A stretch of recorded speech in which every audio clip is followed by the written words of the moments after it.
Good afternoon, traders and investors. Will back here with another one, coming to you with a Monday market update. Hope everybody had a beautiful weekend. So in today's markets, guys, everything's selling off ever so slightly. SPY ending down 0.55%, QQQ down 0.75%.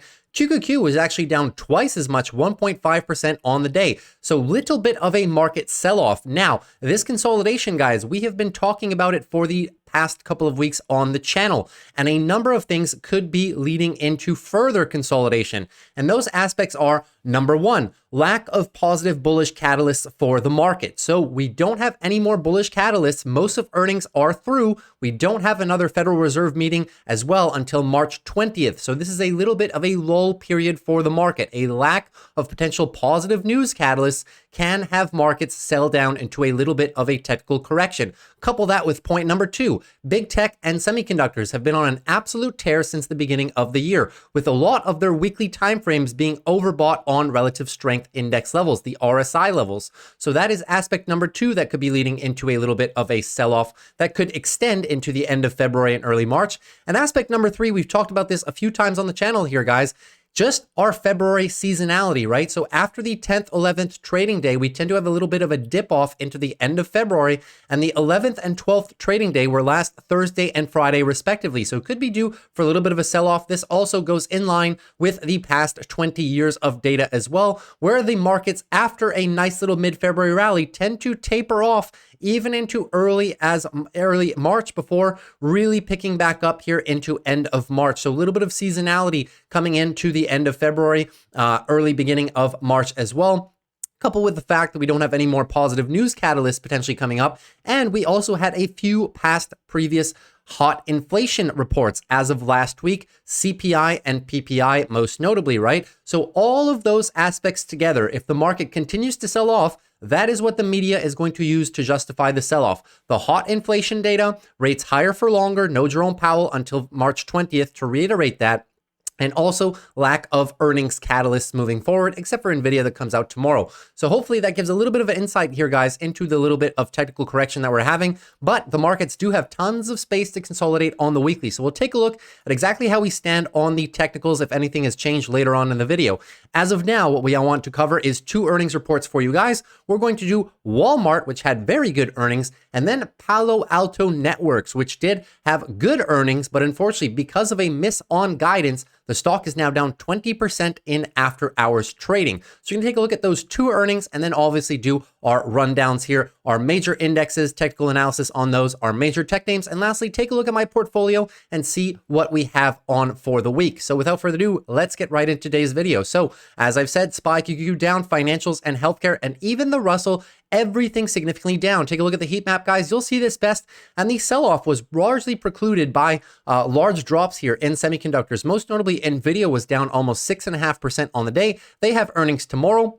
And the rest of big tech not doing too great, except for Google, which was green on the day, but a lot of consolidation here on tech, and even the bottom half of the market as well, consolidating, really pulling back from last week's gains. The only positive spot in the market was pretty much your consumer defensives, led off the back of very nice Walmart earnings that came out this morning. So we're going to take a look at those and see exactly how we stand. On the one-day relative, you can see that expressed in these line charts, right? Your consumer defensive, only positive green bar on the day, and that just showed as well. Utilities slightly up as well, but major loss leaders in the names of technologies and your consumer cyclicals. So in terms of earnings, guys, fairly light week, however, right? So we're going to do Walmart and Palo Alto today. I'm going to do Home Depot at a later point in the day. Wanted to cover the two that moved the most on the day. Tomorrow, we're obviously going to be going over NVIDIA, and potentially we are going to go over maybe some Etsy, because they've been kept down for a significant amount of time, and I want to see how that business is doing. And then on Thursday, we have a couple notable names in the name of Block, which is pretty much known as Square to date. And I do want to take a look at Booking Holdings, which is a competitor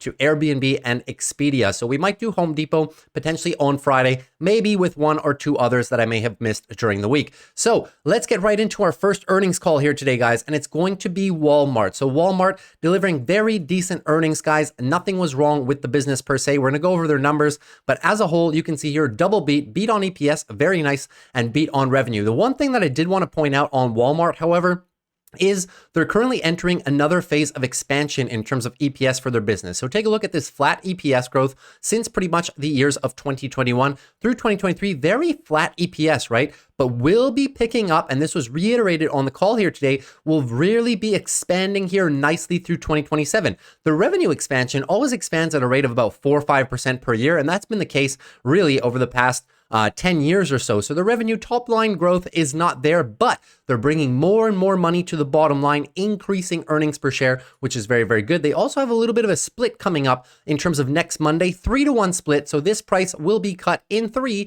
which is going to help really, if I do ever want to write some puts, it's going to be a lot easier to write puts on Walmart at a $50, $60 strike price rather than having to do a full 175, 160 strike price, right? So a little bit of a benefit there in terms of the share split. But other than that, the share split is completely meaningless, right? The value remains the same. Just going to be easier to get into Walmart if you don't want to pick up 100 full shares at these levels. But I did like the report.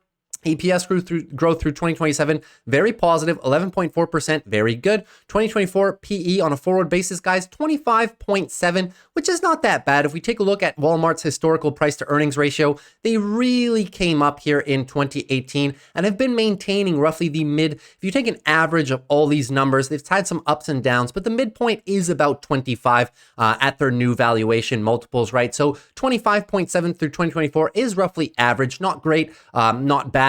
But their 2024 PEG, guys, little bit rich for a company like Walmart. I understand they're moving EPS up fairly quickly. However, for the PEG ratio, for the maturity of the company, guys, you are paying a lot for this growth. Anything over 2 is fairly expensive for growth, depending on the company. With Walmart, it's such a mature company with such a, robust sales model and everything like that. You really don't want to pay that much for future growth on a company like this. So I really liked Walmart when they were trading back down here in the mid 150 range. The mid 150 range was a beautiful breakout retest zone here, guys. Keep an eye top end of this whole resistance line, right? And then they broke it to the upside. You have your breakout, retest of the range, and then run. I really like this retest, but now a little bit higher, 175, 180 is a little bit too rich for me. Really want to see this PEG ratio under 2 when I'm looking to purchase Walmart, which would put them pretty much right back at 150. So 150 is good for me. Now a little bit too much, but still a very, very solid company. Nothing wrong to say with the company at all. So let's take a look at some of their headlines here. Walmart beats Wall Street's holiday expectations as e-commerce sales soar. So there's a few things that I'm going to key in on this report here today. The retailer also said it would acquire TV maker Vizio for $2.3 billion. That is a play for Walmart's advertising division. And we'll get into it a bit lower in the article. So here's the headlines. Walmart said Tuesday that quarterly revenue rose 6%, decent quarterly revenue growth, as shoppers turned to the big box retailer throughout the holiday season, and the company's global e-commerce sales grew by double digits. The retail giant also announced Tuesday that it will acquire smart TV maker Vizio to accelerate growth of its advertising business. Company's acquiring Vizio for $2.3 billion. Perfect. In a CNBC interview, the CFO said customers have still shown discretion with purchases. This is what we've been talking about, consumers' discretionary income, right? If they're not showing discretion, it means that inflation is still a problem. But since consumers have been tapering back, and we've seen this, guys, in so many earnings reports up until now, so I hope it's now clear for the past 2 quarters that every single company is saying the same thing. Consumer discretionary income is down. They are spending less. They're more careful with their spending, which is why I keep reiterating that even though we got a hot inflation read for the month of January, it's just going away, guys. Inflation is going away. It's done for at this point, okay? So they're putting fewer items in their baskets, but shopping more frequently. Electronics, TVs, computers, and some other expensive items have been a tougher sell. So there you go, discretionary income down for consumers, right? For its fiscal 2025, the retailer expects consolidated net sales will climb 3% to 4%. Decent. Walmart anticipates adjusted earnings will be $6.70 to $7.12 per share on a pre-stock split basis. This is actually an increase in guidance for the upcoming year. If you take a look here, the EPS currently before the earnings was estimated to be about 6.8 for the year. So they did have a little bit of a raise on their guidance here all the way up to potentially 712. So 680 is no longer the midpoint. The midpoint would be about 690 currently. So a nice little increase here on their guidance.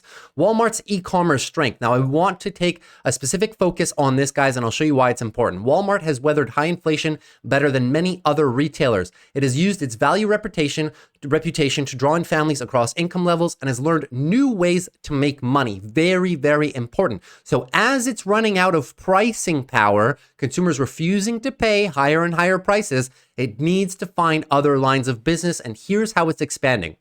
So it's selling ads similar to Amazon, expanding its third-party marketplace similar to Amazon, and offering a subscription-based program called Walmart Plus, like Costco. All right, so these are very key revenue and bottom line drivers for Walmart. If they can't do it with their primary line of business, which is just reselling stuff at cheap prices, well, they're going to have to make money in other destinations, such as selling ads, expanding third-party marketplace, and subscription-based program called Walmart Plus. You might be wondering, what exactly is Walmart's third-party marketplace? If you didn't know, because they don't advertise it too much, this is Walmart's third-party marketplace. If you ever search for something on Walmart, it's very possible that you find absolutely anything you're looking for, but that is not because Walmart sells it itself. It is mimicking a third-party marketplace like Amazon or like eBay, where other people are selling this, and then Walmart is making a cut on it. So here we have the iPhone 15, and you can see this is on the Walmart website, but is it sold by Walmart? No, it's sold by a company called Gadget Replay. So big third-party marketplace. You can find almost anything on Walmart online currently, and if they don't have it themselves as a Walmart product, they will have a third-party seller that most likely has it in inventory. So that's what they're looking to do, guys, getting a little bit of a business model similar to Amazon and eBay, and they've been expanding this service over the past 3 years fairly nicely. Now, comparable sales, an industry metric also known as same-store sales, rose 4% for Walmart US. Now, I've been talking about same-store sales when we go over McDonald's, Chipotle, Starbucks, and namely other retail product stores where customers walk in and cause foot traffic, right? So in a very bullish environment for any company, whenever you see 7+% same-store sales growth, that is an extremely bullish environment. 3-4%, like we've been seeing some companies reporting recently, such as McDonald's, such as Starbucks, it shows that the consumer's a little bit weak. So their same-store sales only 4% for Walmart US. Global e-commerce, however, which ties into Walmart's online marketplace as well, their e-commerce division has been very good. Global e-commerce sales jumped 23% year over year, topping $100 billion in total. In the US, e-commerce rose 17%. Very, very good. Customer transactions increased 4.3% compared with a year ago period in the US. However, average ticket, or the amount that a customer spent, declined slightly. This just goes to reiterate the comments that the CFO was making a bit earlier, right? So he was saying that people shop more often, but they put less things in their basket when they're shopping. So that's pretty much this recap right there. Now, comments from the CEO. CEO Doug Millen said on an earnings call Tuesday that prices of general merchandise, a category that includes items such as clothing, are lower than a year ago. Hint to inflation, and even 2 years ago for some things. So prices coming down. For food, prices are lower for some items such as apples, eggs, and deli snacks, but higher for other items such as asparagus and blackberries. Nice to see, however, some deflationary price pressures in a lot of their food categories. Prices of dry grocery items, paper goods, and cleaning supplies are up, however, mid-single-digit percentages compared to last year and high teens compared with 2 years ago. So a little bit of a mixed bag here in inflation in terms of goods, especially the dry grocery items still considerably up. Now, profit push. Walmart has shifted into more profitable businesses, and that new model is a major part of its future. For instance, the retailer makes money from packing and shipping online orders for sellers that are part of its third-party marketplace. Just remember this iPhone example, right? It had a delivery business that drops off purchases from major companies such as Home Depot and local shops such as bakeries. It's also selling more ads, posting gains for the business of about 33% globally and 22% in the US year over year. Why are they buying Vizio? It's right down below.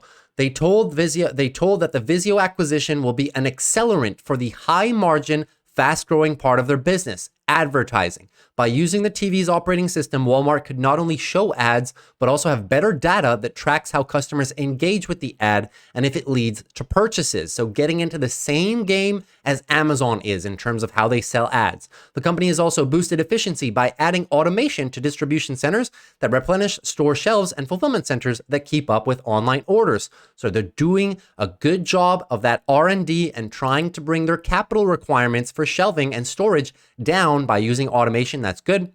At an investor day last year, Walmart spoke about how it planned to grow profits faster than sales over the next 5 years. That's very good. Operating leverage, guys. Just think about operating leverage. If they're growing revenue faster than expenses, meaning they're also growing profits faster than they're growing revenue, that's very, very good, guys. On an annual basis, Walmart now expects to grow sales more than 5% and operating income, your bottom line for operating activities, more than 8%. Very good operating leverage. Customers are shopping more on Walmart's website and app, which helps create those denser delivery routes. Weekly active e-commerce customers grew 17% the past year. Very, very good. And lastly, the last thing we're going to cover, we're not going to go through much of Walmart's slides here, only a couple, but I'm just going to close on this here, guys. As many other companies have announced cost cuts, Walmart has done the opposite. It announced in late January that it would open or expand more than 150 stores in the US over the next 5 years. That's on top of an aggressive plan to upgrade more than 1,400 of its existing Walmart stores to have a more modern look. Stores that have gotten the fresh design have had higher sales within their four walls and lifted sales in the surrounding market, right? He said the renovated stores make more room for online pickup and delivery orders and have improved Walmart's reputation with shoppers. This is actually the exact same thing that happened in my neighborhood. There's a brand new Walmart that just got built about 3-4 months ago, and it is a lot busier than the surrounding Walmarts. Okay, so I've noticed this myself. So very good for Walmart having noticed that too. So currently undergoing a very large restructuring of their stores. On Tuesday, Walmart said it would reward shareholders too. It is raising its dividend by 9% this year, the largest increase in more than a decade. Very decent earnings from Walmart, guys. Nothing bad to say about the company. Just want to show you that the company is on the right track. We're going to go through these slides very quickly, then we're going to do Palo Alto Networks. Total revenue up quarter-over-quarter basis, very, very decent as well. Gross profit rate, maintaining profit rate, but Walmart has never been a company, kind of like Costco. They're really not focused on bringing more money to the bottom line. They're just focused on increasing their top line revenue, kind of like Costco, right? So their net margins are not of that great importance, but what they do want to do is deliver constant EPS growth by buying back shares with the money that they do produce, paying dividends, rewarding shareholders, and growing that top line just to continue to garner more and more market share. So that's very good for them. Let's go back here. Operating expenses as a percentage of net sales. So you can see your operating expenses lower, right? Lower as a percentage of net sales. So really doing a great job despite modernizing stores, despite opening new stores, still doing a great job here at keeping operating expenses low. That's very, very good. Operating income has been up over the past couple of quarters as well. EPS has also been consistently up as well. So EPS growth is going to be very good over the next 4 years as well. Cash flow, free cash flow. This has been a record quarter of free cash flow for Walmart, $15 billion. Usually Walmart does not bring in $15 billion of free cash flow on a quarterly basis. You can see their best quarters over the past year and a bit. $8 billion, $9 billion, and on a yearly basis, their best year was 2020 at $25.81 billion. So you can see here that they brought in one quarter as much free cash flow as they brought in 2019 as a whole. So Walmart really doing a good job, guys, of increasing that bottom line and increasing the returns to shareholders as well. As you can see, because of that very big amount of free cash flow last quarter, they were able to give back $1.5 billion in share buybacks and $1.5 billion in dividends as well. So doing a great job of returning the cash to your shareholders there. So very, very good. Nothing much to say about Walmart. Legacy company, just in terms for me, guys, price little bit too high. I personally prefer it, back in the $160 range. $160, $150 is a great price for me. Now, a little bit too high. Is the company going to continue growing, continue to do well? Yes, but I want to pay a better price for it personally. Now, the second company we're going to look into, guys, is going to be Palo Alto Networks. So Palo Alto Networks, what happened to them after earnings? You can see here, well, maybe you can't because my big head's in the way, down 20% Now, this is kind of similar to exactly what happened last quarterly earnings. So last quarterly earnings, after their earnings, they were down about, an extended trading hours, about 8-9%. The next day they came down a little bit, but really some past negative performance for Palo Alto. Now, there's a few reasons for this, but let's look over a bit of the numbers first. So in terms of their actual earnings, they actually beat, guys. They had a double beat on earnings, beat on revenue, but still went down 20%, and it's because of the guidance. Now, this is a company that's going through a bit of a restructuring process, but for the better, and that's what we're going to focus on today's earnings call. I want to present to you guys the company's business plan through 2030, and it's very attractive. I love this stock. It's ran a ton. I personally like this stock closer to where we were last earnings, about 270, 260 is going to be my buy target. So if we continue dipping here, I will be looking to make further purchases of Palo Alto Networks. Few highlights of the company. They're an industry leader in their business. So this is a cybersecurity play, guys, similar to other ones that we viewed on the channel, similar to stuff like Cloudflare or Fortinet or CrowdStrike, stuff like that, right? Or Datadog. So they're in that cybersecurity network. They're the first cybersecurity company to hit $100 billion in market cap. So very good for them. They're pivoting their business model. We'll get into that. 2026, 2030, when they have pivoted, are expecting very huge gains in revenue and margins as well. The company does have good management. This company struggled with management, rotated through a couple CEOs a few years back, but now they really have a great management team that is looking to deliver on these future gains. They have a relatively strong balance sheet as well, not a lot of debt, but not a lot of the cybersecurity companies do have debt. This one's just the same, strong balance sheet, decent free cash flow. My only problem with the company is their shares compensation that they give to management and executives. A bit high for me personally, guys. 15% of total revenue on an annual basis. It's a little bit high for me. I understand the company is growing, but still, when you compare it with other stocks that are also growing, they can afford to pay, under 10%, at least 15%, a little bit too high for me. I draw the line. I really start doing some big red flags when it's 20, 25% of revenue, as we've seen with some companies this earnings cycle. Now, a bit about their valuation. So at $291 after their collapse here after earnings, 2024 forward PE is about a 53. Fairly rich, but when we take in consideration their EPS growth rate of 22% through 2027, it gives them a 2024 forward peg of about 2.4. 2.4 is not the highest. If you take a company like Fortinet, who's making a lot of money in terms of net margins and a lot of positive free cash flow as well, they're trading a bit higher. Even though they're not at the all-time highs, Fortinet's 2024 peg is 2.8. So Palo Alto's valuation is a bit cheaper than Fortinet, but both of them still a little bit rich here, guys, which is why I say if we can get a little bit more of a discount, talking about an extra 10% of discount, this would bring this down a little bit, and I'd be more comfortable taking this play. 2.4 for Palo Alto, considering how much they're going to grow and considering their total addressable market that they're looking to do, that they're looking to attack through 2027 through 2030. If you're looking for a long-term play, it's probably the best cybersecurity amongst the bunch. So all that being said, let's look into their earnings a little bit. Palo Alto Networks shares plunge after company cuts full year billings and revenue guidance. So they didn't do this because the market is bad, guys. They did this because they're restructuring the way that they package their products. So very, very key insights we're going to learn from the company. Cybersecurity firm reported a beat on the top and bottom lines, as we just saw, but guided slower year-over-year growth in total billings and revenue.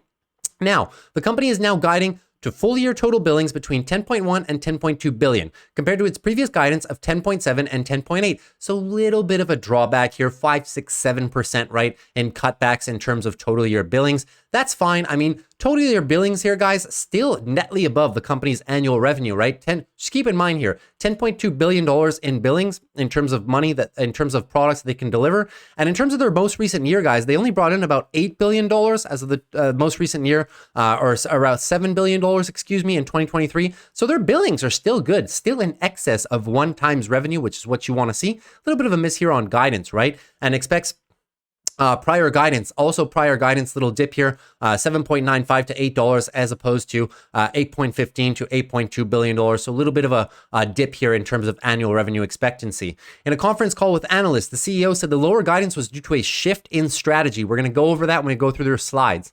Now, wanting to accelerate growth, our platform migration and consolidation and activating AI leadership. Adding, The company expected a difficult customer as the company shifted stance. So I'll explain before we get into it, guys. Essentially, cybersecurity is a bit of a complex, product, right? You have so many different products that you can offer customers. Firewalls, antivirus systems, cloud management systems, right? So many different softwares that you can plug into a company to make it more secure in every single aspect of its operation. So it's very, very complicated, and Palo Alto has realized this. So what they're trying to do is make a simplified solution for their customers. They're trying to sell a one product solution that takes care of everything. Rather than selling companies little individual things that the company might need, they really want to build a one solution product for the company and take care of everything for the company. And for that, they're obviously going to charge a recurring annual subscription to those companies that decide to go with them. So this is what they're trying to do. This is the consolidation strategy, the shift in strategy that the CEO is talking about. And it takes a long time to get your customers on board, right? If a customer is used to spending, let's say, $500,000 for little tidbits of solutions from Palo Alto Networks per year, it's a little bit of a tough upsell when Palo Alto tells you, listen, we're not doing any more selective products for you. We're offering a one product solution where we do everything or nothing at all. And instead of $500,000, it's going to cost you $2 million, but here's the benefits, right? So they have to upsell their customers. And that's what's a little bit tough for the company to do, despite being a market leader. That's a tough upsell for any business, any sales that you're trying to do anyways.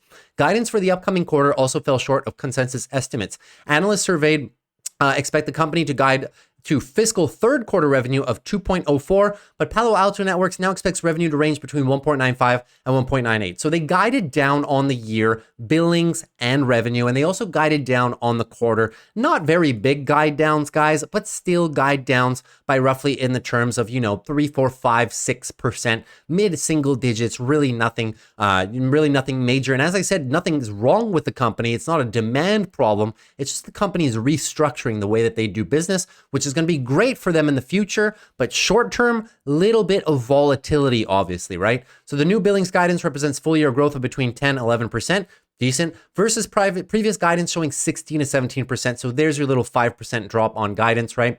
Similarly, they now expect full year revenue between 15 and 16, down from initial guidance showing 18 to 19%. So there's a little 3%, 4% drop off on revenue and 5% in billings. Okay, so all that being said, what exactly does Palo Alto plan to do with this business restructuring? Let's get into it right now. So here's a little bit of their numbers. As you can see, 8th consecutive quarter of operating margin expansion. Now, Palo Alto, the one thing that I will mention about this company, which we're going to cover in their earnings, guys, is they're not a very profitable company. They've been keeping expenses relatively high, reinvesting in their business in the format of research and development and sales and marketing to promote their products.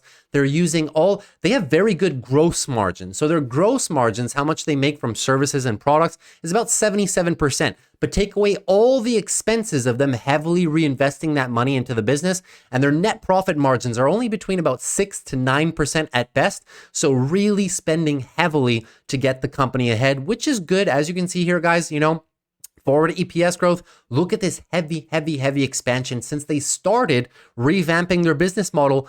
Heavy EPS expansion here through 2027, and revenue expansion as well is really starting to hit that exponential curve to the upside, forecasted to be 2x what they are in about 4 years, which is very, very good. And just going back to see the company's financials here, just want to show you guys that they don't really have any amount of debt whatsoever, right? It's only about $2.25 billion worth of debt. Free cash flow is about $2.53 billion per year, and they already have about $1 billion in cash and cash equivalents. So company's financial position is very good. They can afford, in other words, to spend a lot of money reinvesting in their business to grow because they have the fundamentals to back it, right? So very good. Focused execution against top line targets. So total revenue year over year, 19% growth. Very, very good. Here's your remaining performance obligations, aka billings. How much sales do they have driven into 2024 that they have to deliver products for, right? So decent. Continued operating leverage. So operating income up, very good, 50% year over year. Operating margin up as well. That's what you want to see. Adjusted free cash flow still positive, and a positive little boost here on EPS. So the company is growing nonetheless. Now, what they call here in terms of consolidation, they call it platformization. So this is the term that they invented. What they're trying to do is they're trying to offer a one platform solution for all of your cybersecurity needs. No more choosing between, look at all these different little segments that they offer. So rather than offering all these little segments individually, they want to offer them in terms of one solution. So here you go. Platformization is leading to vendor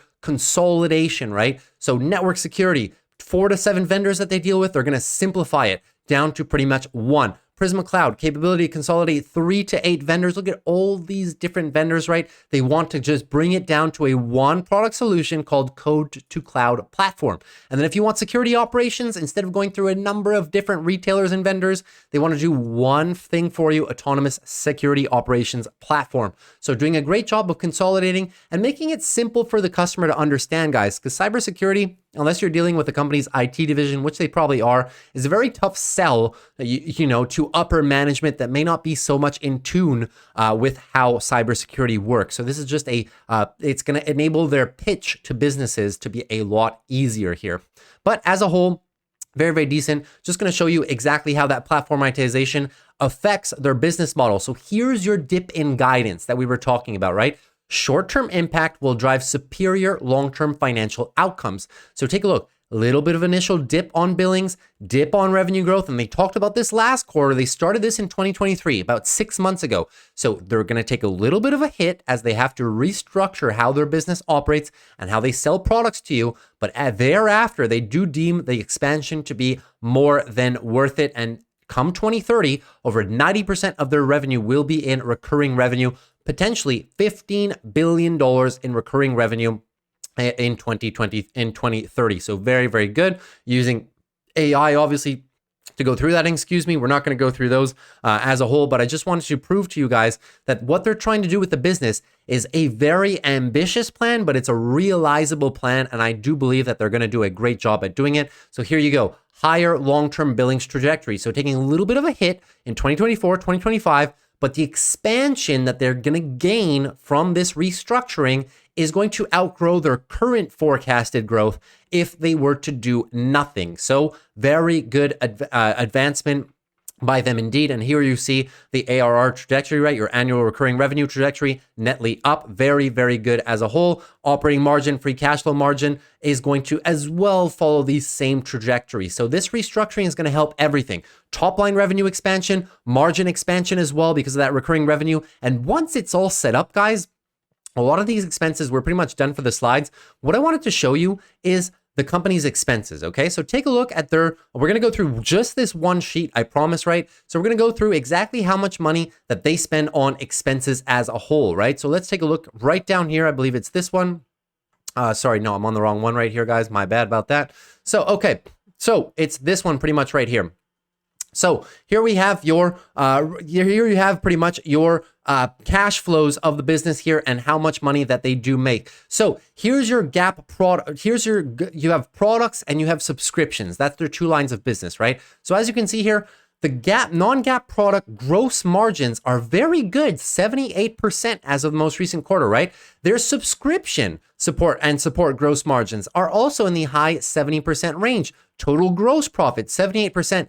But then the expenses come in. And as you can see, research and development has been fairly steady, but they're spending a lot of money on research and development, 15% of revenue being spent in R&D. Now, sales and marketing to promote their business, which they've been doing a very good job at, you can see fairly stable increase in expenses. Nothing major, right? We're not going from $600 million to $1.2 billion across a quarter, right? So fairly consistent, but still 29% of all revenues go to paying for those sales and marketing expenses. And general and administrative expenses, not too much of a big increase here. Here you did have one-time entry of legal related charges or litigation related charges, but all in all, general and administrative not going up substantially if you remove this one line item. That's about 4.5% of total revenue. So as you can see, guys, they spend a lot of the margins that they bring in, they spend and reinvest in their business, which is good, but it just goes to show that their margins right now aren't very high. They're not very high for the current year, 6, 7, 8%, right? You can see here about 10, 11% in the most recent 2 quarters.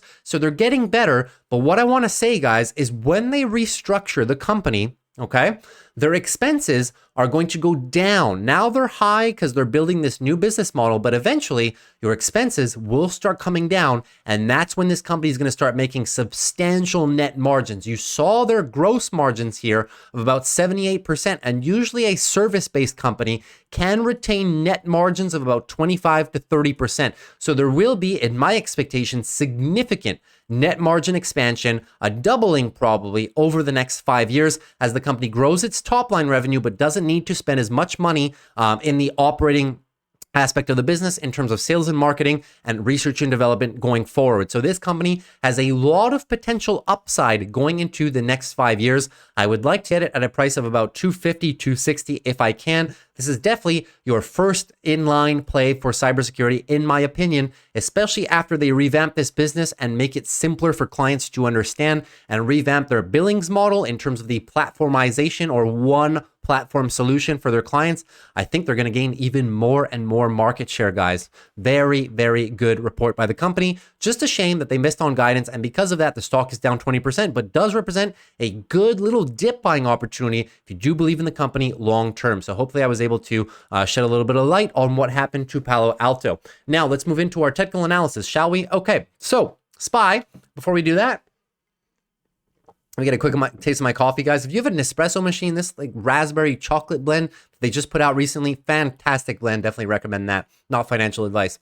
Anyway, so moving on to SPY here. So SPY consolidating a little bit here, guys. We were looking, can they maintain the daily uptrend, right? So last week we were nervous. Lower high, potentially setting up for the lower low, and the lower time frames do showcase that, guys, now, right? The bears are in full control of this hourly downtrend now. So now we really need to be looking at this low right here, 490.55. Break that. It is your first daily downtrend on the S&P since last October. That needs to be notable to us, guys, because if we get that first daily downtrend, couple it with the seasonality, earnings being over, and rates potentially higher for longer narrative because of your CPI and hot inflation that we've had recently, it will be a daily downtrend confirmed, and the momentum will probably continue here. We're going to be looking for weekly consolidation at that point, anything pretty much above 466.79, just looking for a weekly higher low. I would be targeting this lower area right here, 482 for your 12 EMA, and then obviously larger support comes into play, 480 all the way down to about 470, which is your previous all-time high. So just all that to say, guys, the bulls have tons and tons of space to pull back and consolidate. I would not be opposed to seeing at least a 4, potentially even 5% correction on the S&P from the highs if the bears do fulfill this. Now, we do have a couple more trading days. We have NVIDIA tomorrow. Remains to be seen if they'll save the market yet again, but the daily downtrend would definitely not surprise me at this point, guys. Lack of bullish catalysts, right? And 4-hour bears are really starting to ramp it up. So if we get this continued breakdown tomorrow and we flush here, expect that seasonality to play off. And I do expect further and further consolidation through the end of February into early March as well. Now moving on to QQQ. QQQ already setting the daily downtrend, right? So flush of the low right here. Now you have lower high, lower low. Daily downtrend confirmed. Is it the first time QQQ's done it since October? No, it's done it right back here in late January. Daily downtrend only for a short while before engulfing once again, but makes me a little bit cautious when I see one daily downtrend here. The market's barely moving higher, and now setting a second daily downtrend really lets you know they're kind of curling over here, potentially for a little bit of consolidation. Now, if we continue in this daily downtrend right here, we're expecting a weekly pullback, potentially first line in the sand level going to be 415. And then we're all the way down here, guys, to 405 to 400 is going to be your big level. If we pull down to this 12 EMA from the top, that will be a correction of about 5.5%. And if you come to your lower bound here, we're looking at about 7-8% worth of correction for QQQ. That would put a lot of big tech names down, maybe 10-12%. And those are going to be very good buying opportunities for holding positions through the remainder of the year, in my opinion. In my opinion, guys, this little dip that we may have here end of February, early March, may be the last time to pick up big tech before it just continuously grinds higher for the rest of the year. Because keep in mind, all of big tech came out with very good earnings and good guidance for 2024. So unless we get a massive recession or inflation goes to the moon again, those companies are more likely going to go up over the course of the year. This could be the last chance to pick them up on some decent 10-12% dips from their recent highs. So just keep that in mind for QQQ. Daily bears in control, but the weekly bulls still obviously in control, and monthly bulls obviously still in control as well. Just dealing with a little bit of a downtrend, so time to be a bit more cautious in the markets. Bulls losing obviously the 4-hour trend as well. Daily trend is to the downside. So further expectations here, as I said, first stop is going to be your 12 EMA 415. And then if we break any lower, we're going pretty much to that 405 level. And need the 405 level to wake up and play defense. That would be looking for a monthly higher low, potentially dip February, early March as well, set the monthly higher low, then rise for the remainder of the year. Now moving on to XLF financials. XLF financials still holding up better than the rest in terms of your technical structure. So never losing the daily uptrend here, still in a daily uptrend currently. So just now looking for a daily higher low, anything above 38.50, daily higher low for further trend continuation. Now, if XLF and XLV over the course of the next few weeks, if they can maintain relatively strong and QQQ really dips hard, it means that SPY will not have such a considerable drop. I do think that QQQ and potentially semiconductors are going to be your two indexes that pull back the most if we do end up with this heavy weekly consolidation. Financials still looking good. Daily bulls in control.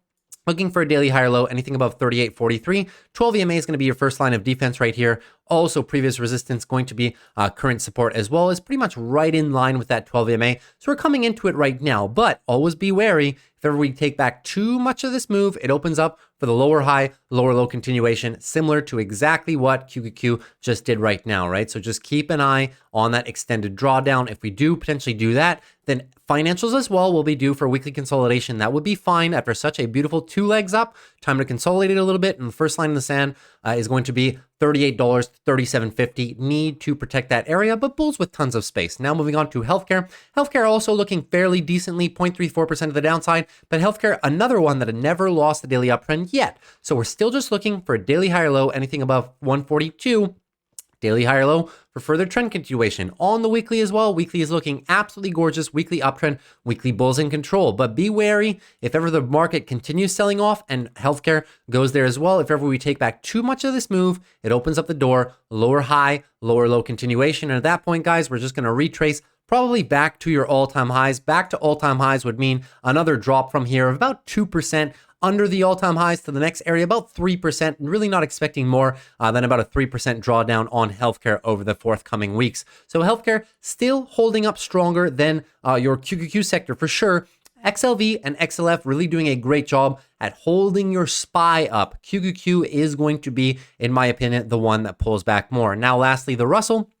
So on the Russell here, guys, still pulling back. Obviously, on a red day, the Russell is going to move further than the rest of the market to the downside, but yields weren't significantly up today. Yields actually had a down day today, or roughly flat, and still the Russell didn't like it anyways, right? So Russell still trying to protect this daily uptrend, still just looking for a daily higher low, anything above 193.24, looking for the daily higher low to continue this uptrend, but as we forementioned, right? Still no hard weekly close above this $200 level. We close above it briefly here and then just get sent back down. I need to see a green close up into 205, continuation breakout, retest of the zone to really have confidence that we're through this big area of resistance. So far, still not out of the area, guys. So if we continue consolidating here, and we lose this daily uptrend to the downside, it'll just be extended weekly tightening range at this point. At that point, you really need to protect this low, guys, 187, and tighten this up while the markets consolidate. That would be the best case scenario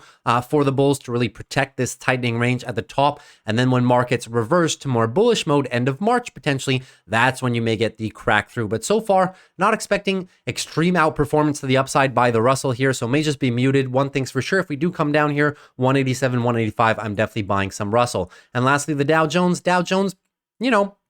fairly muted here at the top, right? So Dow Jones, very, very, very tight range at the top here. What you want to look out for here, guys, is a loss of your daily uptrend. If we lose 38,000, that would be a daily downtrend. That would be the first daily downtrend set since the month of October, late October as well. So it would be notable to us. If we do set the daily downtrend, same concept applies. Weekly consolidation is underway. Keep in mind 37,700 for the 12 EMA. Your higher low is down here at about 37,113. So if we were to pull back to just the 12 EMA, An additional sell-off of about 2-3% might be just warranted for the Dow Jones. But the Dow Jones, even on a monthly, guys, even if we pull back, extended pullback here through mid-March, just keep in mind who's in control. Long-term bulls are in control. If we do pull back, it would just be monthly consolidation, looking for a monthly higher low here. I will be targeting the previous areas of all-time highs. This beautiful little zone here, talking about 36,800, 36,400 to the downside. So Dow Jones still holding up fairly well.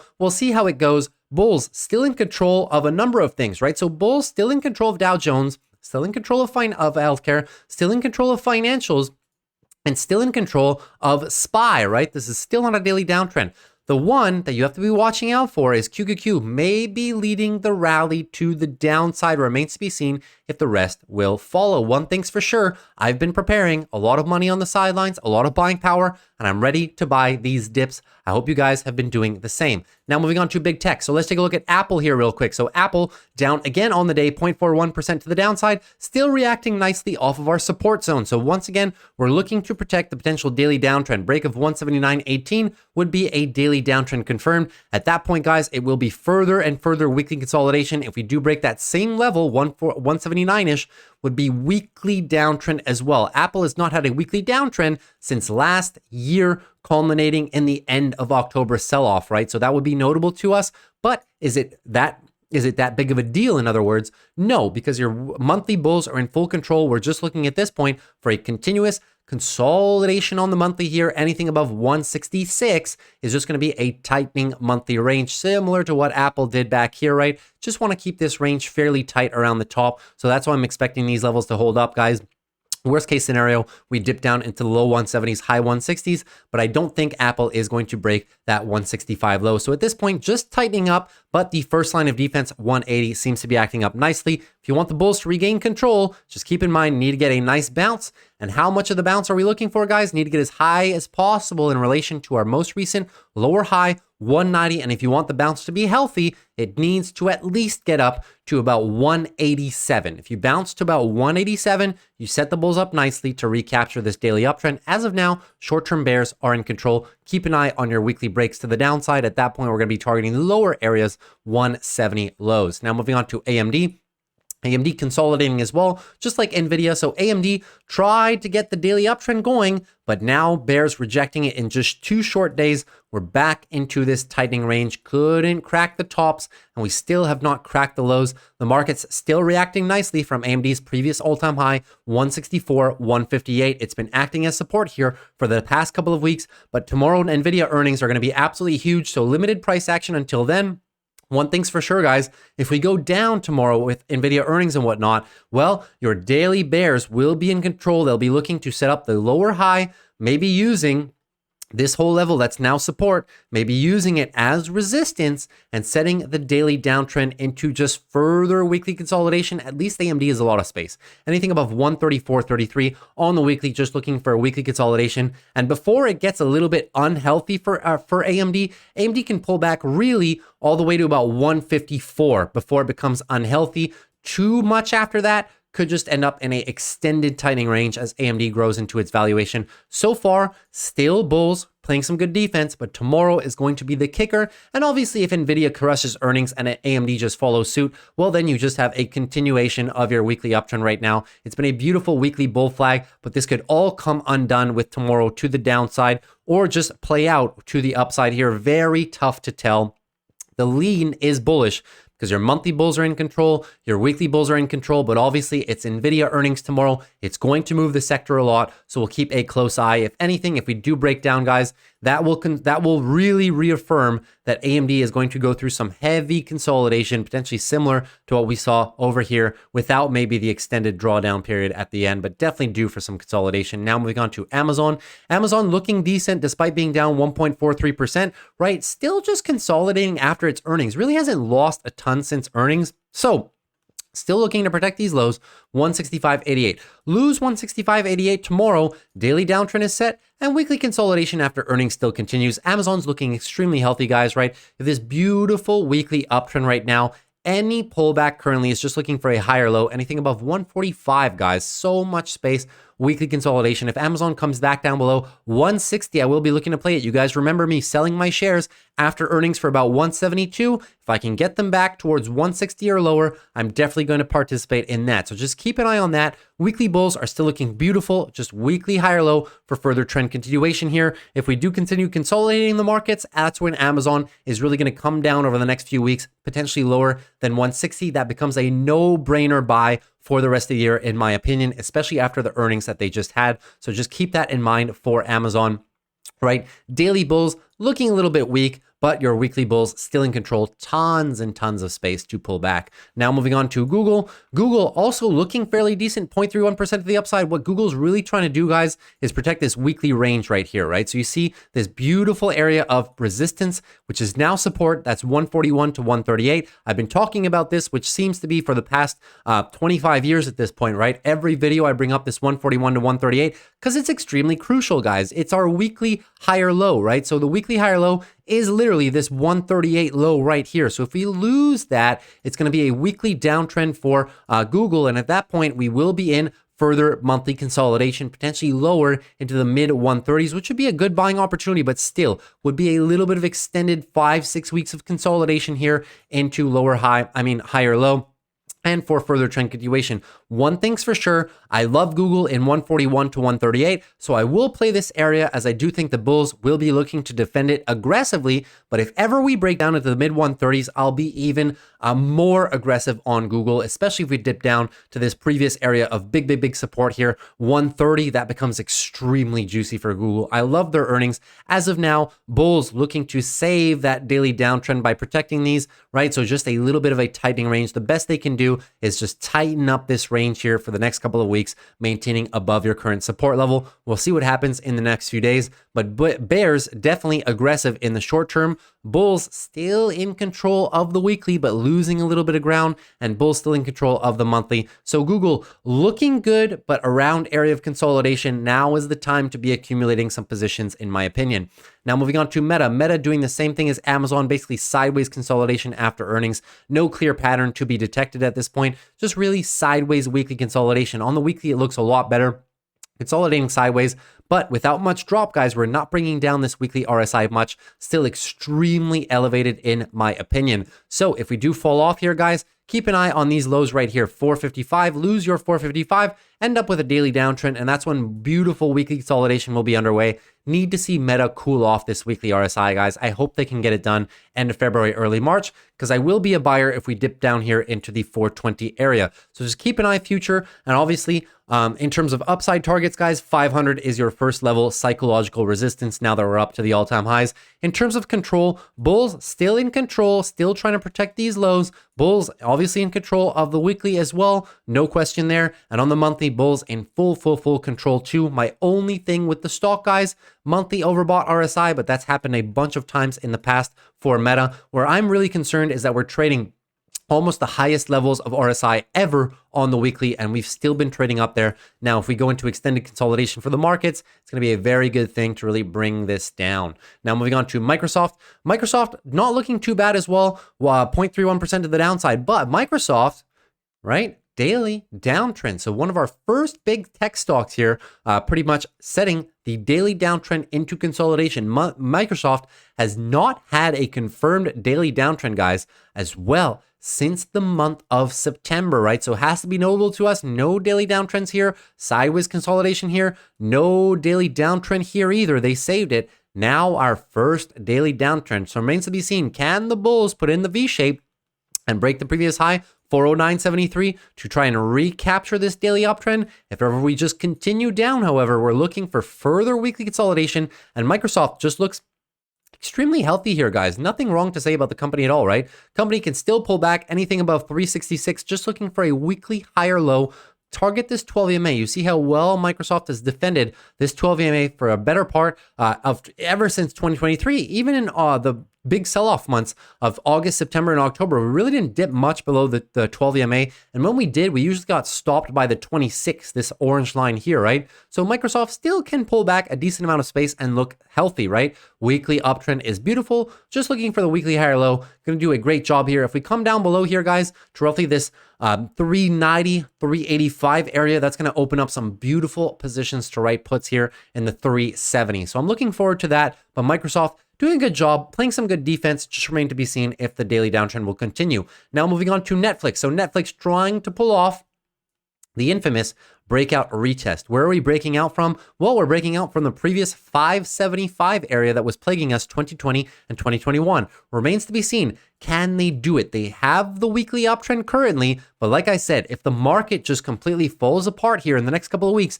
Netflix cannot do it on its own, guys. It won't fulfill this pattern if the rest of the market is red, so just keep that in mind. But so far, the bulls are looking healthy after having extended daily consolidation here. Nice little move to the upside, retesting 575. Traditionally, you should be able to run after this, but like I said, the rest of the market may just prevent this pattern from fulfilling out. Right? So Netflix may be a little bit too early on it. Love the fundamentals of the company here. Bulls are in short-term control. Just keep a very close eye. If we take back too much of this move, dip below 575 and challenge these lows right here, 550 opens up the door to really set the lower high, lower low conversion at that point, and then we'll just be looking for further extended weekly consolidation here, guys. If we do get weekly consolidation, it wouldn't be that much of a big issue. It would look fairly ugly on the weekly, losing the weekly uptrend so quickly after trying to set it to the upside again, right? If we lose this low right here, 550, it would just pretty much undo the weekly uptrend, but it would just be healthy monthly consolidation. Look at this gorgeous monthly uptrend here, guys. So if Netflix does revisit the lower 520, 510 area, that's where I'm looking to play it myself. As of now, bulls still looking good. Now moving on to NVIDIA. Give me a quick second. So NVIDIA down 4.35%. We're down as low as 6.5% tomorrow. NVIDIA expected move for tomorrow is fairly wide here, guys. Expected move after earnings, 9-10%. Lower bound about 630 and to the upside about 760, right? So fairly wide move coming into NVIDIA. If NVIDIA does, let's say they'd go over the extended move into tomorrow, let's say they go 11-12%, that could put us back down low $600, high $500. Is it that big of a deal? Well, keep in mind this here, guys. Tomorrow's earnings, very tough to determine price action. We are now in a daily downtrend, which means we are in weekly consolidation, but, right?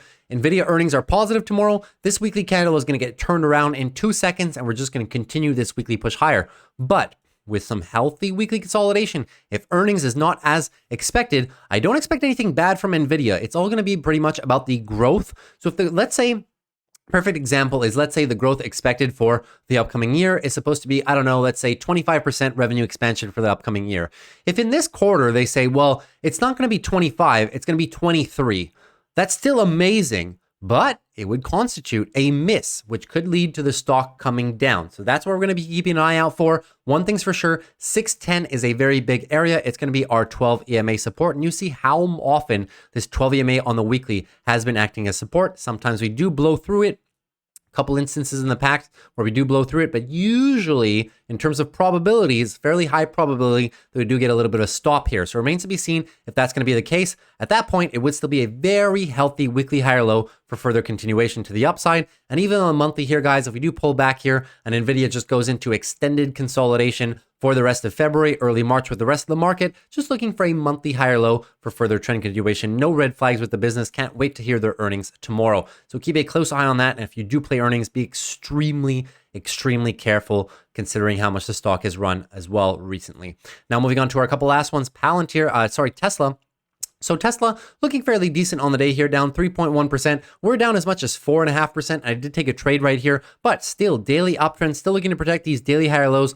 Anything above 182 is going to be looking for a daily higher low for further trend continuation, right? So looking to protect this daily uptrend currently. We just need to prevent them from falling below here. If ever we do roll over with the rest of the market, as I said, the rest of the market falls apart, guys. Tesla is not going to be able to do it on their own. We will just be looking to roll over into further weekly downtrend at that point. Keep an eye again on your area of consolidation here. The area of support, 180 down to 170. My sweet spot coincides as well with the lower end of your downtrending range right here. So keep a very close eye on Tesla. Tesla bulls doing a good job of playing some defense, but the lower time frames here, guys, the bears have come in aggressively, right? So need to put a stop to this tomorrow at the latest. If not, we're going to take back too much of the move and you open the door to recapture the daily downtrend by the bears. Your weekly push higher is done, just onto a further weekly downtrend at that point. So keep a very close eye on Tesla.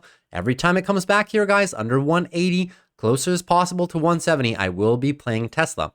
Now, Palantir, a little bit more consolidation as well, right? So after failing the 52-week high again, now daily downtrend on Palantir, touching our 12 EMA. So your daily bears are now in full control. At this point, we're looking for further weekly consolidation. Where could be potential targets? I'm targeting 22 all the way down to about $21 here, guys, right? So that's going to be the lower bound right here. If I put an additional line at about $21 or even $20.50, it's going to make a bit more sense, right? So we have the lower bound of this previous range that we were stuck in 2021, and it's also the higher end of your previous 252-week touches, right? So that could be a very good area to consolidate if the market just continues falling down ever so slightly end of February, early March. Keep an eye on that for Palantir. The daily bulls are obviously losing control right now, but your weekly bulls are in full absolute control of this weekly uptrend. Even if we pull back down here, guys, the pullback would be very shallow, right? We're talking about a pullback. If we come down to this area right here, pretty much 50% pullback on this move, which is not the worst case scenario, guys. After that, the bulls still do have an opportunity to just V-shape this back to your highs. So Palantir remains to be seen what's going to happen here, guys, but definitely an area of consolidation. One thing's for sure, if we do come down here, guys, 21, below 21, I will be looking to make a little bit of a bounce play here on Palantir in terms of short options. Now moving on to PayPal. Lastly, PayPal still stuck in our 60 to 57 zone, the area that I've been saying we cannot lose. If we lose this area, it looks very ugly on the weekly. As of now, just maintaining a tightening range. It seems as though whenever PayPal has a big move up or down, it just consolidates sideways. Look, big move down and just consolidate sideways, right? Big move down and up, consolidation, right? Tightening range, up, consolidating range, up, consolidation range, up, consolidation range. Same thing, right? So PayPal just unable to move consecutively in one direction or the other pretty much, which is good for holding up your lower levels right now in terms of the bulls play defense. But if you lose this area right here, guys, 57, it's going to get very dicey. Lose that, you set a daily downtrend in motion. You also lose what little of the weekly supports we have left. So as you can see, no candles currently closing below 57. If we close a candle below 57, your entire weekly structure just falls apart. The bulls lose the weekly uptrend. Weekly downtrend would be something like this. So, if we lose 57, it's going to be further and further hard work cut out for the bulls. At that point, we're going to be revisiting probably 55. And at the lower end of this downtrending channel, which is what nobody wants to see, which would be as low as pretty much in the mid $40 range. That would be a stretch because PayPal's valuation is already fairly low. I do still think we're in the bottoming process for PayPal. But if you want to see the trend being your friend, then I need to see, guys, a clean break above $60 shortly. Give me the daily uptrend and then break this channel to the upside. You're talking about the higher end of your downtrending channel. Break it to the upside at this point, $62, $63, and you have my attention for a further weekly breakout. If not, we're just going to be maintaining the same pattern as we have in the last 2 years. That being said, I will continue to write options on PayPal, 57 down to 55. Whenever I get the opportunity presented to me. And now lastly, guys, let's do a little bit of my portfolio. Not going to be a very long video because we had full buying power, so just wrote a few positions. All right, guys, so taking a look at the portfolio, we are now on a year-to-date basis still performing on par with the indexes, not yet outperforming them, but we'll be looking at outperforming them in terms of the next dips that we're going to have potentially over the next 2, 3, 4 weeks. That is when we'll be looking to really build some juicy premium, juicy positions as well. And when we ride them higher, we are going to outperform the indexes by the end of this little sell-off here. I'm very confident. This has been a beautiful recovery here, guys, ever since dipping earlier on in the year after we were assigned a bunch of China sensitive stocks and interest rate sensitive stocks. We were able to write covered calls on them, lower our cost basis, and all while doing that, we were writing more premium on the account, which is how our account has been just consistently recovering. And now that we've gotten out of a lot of those positions we had in January at profit, we now have full buying power and we've been writing premium aggressively over the month of February, the past 3 weeks. Have been very good for the portfolio. Now let's move into the actual positions that we took today, and you'll see there's a few. So I still have these CSIQ covered calls from last week. You can see that the premium has all but eroded on those. So I may be looking to roll these down here on CSIQ to maybe the 23s for the weekend here. So we'll see what happens exactly with that over the remainder of the course of the week. But I'm gonna still be looking while we're in this tightening range here, guys. I want to be writing some calls. $23, $24. My cost basis is not that much higher, $25.14. Just looking to bring this down ever so slightly and hope to really bring it down under where we trade it in the market, which is why I continue to write premium on CSIQ aggressively, but has been a position in the account for a while and still unprofitable. Now, we're going to move on to some of the names that I did write today. So we took the Caesars for the earnings play. So I never recommend taking earnings plays, but I like Caesars because it was in a very nice area of accumulation, right? So beautiful support down here, $38 range. The expected move was about $39.29. So I went with the 38.5s. Now, we've had other earnings report this quarter so far that did indicate that Vegas was very healthy. And you can see here after hours, a little bit of a miss here by Caesars, but not down that much. So I wasn't expecting a 10 or 15% crush to the downside, right? Maybe just coming right down into my strike price, but over and above that, we still did good on the position. This should open, since Caesars volatility will be taken out of the position, these should open fairly worthless tomorrow. So we got about 26 cents, which is, over 0.5% for a couple days of trading. So I'll be closing those tomorrow morning. Then we also have the GDXJ. So we were assigned these last week pretty much for the $33 strike. And we already wrote some calls on them. So our total average cost on GDXJ is $32.26 right now after being assigned the puts and now writing covered calls. So we are currently above our cost basis. I'm going to be looking for stock recovery here into the $33, $34 range. Very juicy trade here, guys. Just looking to take that based off of massive support we've had here in the whole lower $30 range. You can see it's been playing as support a bunch of times in the past. So looking for that to continue to do so. And that's why I took that trade. Not really volatile, fairly comfortable position for me. Now, we did take a few new positions here today. So a couple of these were on my top 5 options list that I was looking to take yesterday. So you'll notice Apple and Google were on my list and I took them myself. So Apple, we got about almost 0.5% for them. We got the 177.5s. We pretty much picked them almost the low of the day for Apple, so fairly happy with that on Apple. As I've been mentioning, anything below 180, I will continue to trade on Apple. So we're right down here at 177.50. The expected move for the week was 178.84, so we wrote below the expected move, and we were compensated fairly adequately for them. You can see I wrote them for 70 cents, and the market price is now down to 43. So a few more days like this of Apple maintaining slightly flat, we may be able to close them at 90% profit or more, maybe by Thursday. Towards midday, maybe go shopping for something else. If not, I'll just keep them and let them expire worthless. Google as well wrote the 140s. We were looking for 140 and below. Now I got a little bit greedy on Google. I literally missed Google on the morning here, so I was not able to benefit from this monstrous dip early morning. It really came and rallied hard all the way through 10. I was looking for some potential dip opportunities, really was a bit greedy on Google, I have to say, and I took the trade once it was back in the 142 range. So I took the 140s, the 138s, if you could have sniped them on the morning. The 138s were there for literally about 5 minutes. I was looking for a bit more, got a bit too greedy, but still, I mean, greedy in the aspect of trying to make the most premium possible. But am I happy with my strike that I got? Very happy, guys. I went with the 140s, and you can see here that we got about 74 cents, which is just over 0.5% for them. They're down since the time that we locked in that trade here, so fairly confident. And if Google closes below 140, I'll just take the shares at 140, write some covered calls, and not even think twice. I absolutely love that level on Google. Now, we also took the PayPal 57s, so I keep in mind, I just said when we covered PayPal that as soon as they're below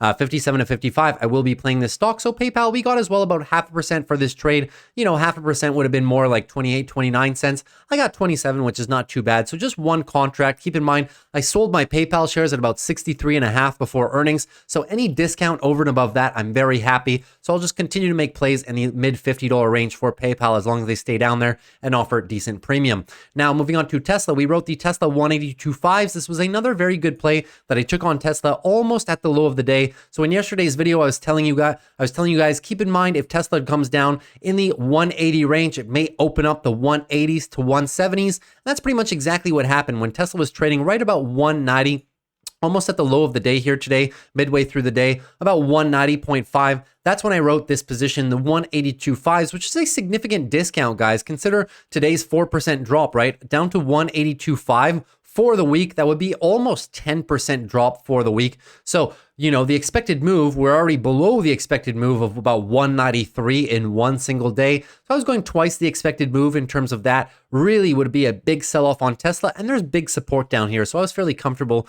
with only 3 days of trade remaining with locking in the 182.5s, and we got about $1.19 on those. So, you know, so about 0.6, 0.7% for the week. Fairly happy about this trade, and as you can see, premium's already half out of it. They're trading about 60 cents. So one more day of Tesla flat or slightly up should really make these really go worth this fast. And the last one, TSM. TSM, we wrote the $120 puts for about 60 cents, so 0.5% rule on TSM. And the raw logic for the trade on TSM, guys, is more about valuation so much than it is about straight technical resistance and support. If I was basing it on technical support or resistance here, guys, the one major area that I would be targeting would be 110, okay? So as you can see, my 120s are a bit high. They're at the higher end of this range. No clear support in sight, but this is basically an indirect play on NVIDIA earnings. If NVIDIA drops a lot, TSM may drop a lot, and I'm very happy buying shares of TSM. I wrote a few numbers here. You can see revenue growth, 12%, EPS growth, 14%. Their P ratio for 2024 is only a 20, which is very low. And their PEG ratio, 1.47, even at $125, guys. PEG ratio only 1.47. That is the best valuation in terms of value, actual value of any semiconductor play in the market right now. So I'm very comfortable with TSM. It offered me some decent premium for a nice little cushion here. Consider the cushion that I have is an extra 4% for the rest of the week. So fairly happy with that. That was more of a valuation and not minding being assigned at this strike. I love TSM and I won't think twice, but obviously not a trade that necessarily respects my technical support rule. The logic behind that, guys, is if I get assigned at 120 and we continue going lower, I will throw a second contract down here at 110 and lower my cost basis. That's why I only went with one contract up here, because if we do continue dropping, guys, I will definitely throw another one or maybe even two more. TSM, I usually like trading 2 to 3 contracts at a time when I get a very good price on it. So that's pretty much all the new plays. This Applied Materials call down, but keeping it. As I said through last week, guys, I should have probably closed it when it was $5 after earnings on Friday morning, but I really wanted to keep it through NVIDIA earnings. Just a nice little proxy for some upside. If NVIDIA just crushes it, this contract should regain a little bit of steam here. We're going to be looking to close this, you know, in the mid $2 to potentially $3 range. So I'm going to wait for NVIDIA earnings to really do something with this contract here. TMF calls are still there. Ethan Bitcoin's still there. TMF long-term shares as well are still there. Slight loss on those. Nike, not high enough for covered calls. Baba, not high enough for covered calls, and also not low enough to be giving me some good premium below $70 like in yesterday's video. So I didn't write anything on Baba, but still on the look. If we dip on Baba, it's 72.71. I'm going to be looking to write 69.70, reduce this average cost a bit more. Here's my GDXJ. We talked about it. CSIQ talked about it, and my Canadian banking ETF just chilling down there. So hopefully that was informational for you guys. Hope you guys appreciated the video. That was everything that I had for you guys today. So if you did enjoy it, consider dropping a like.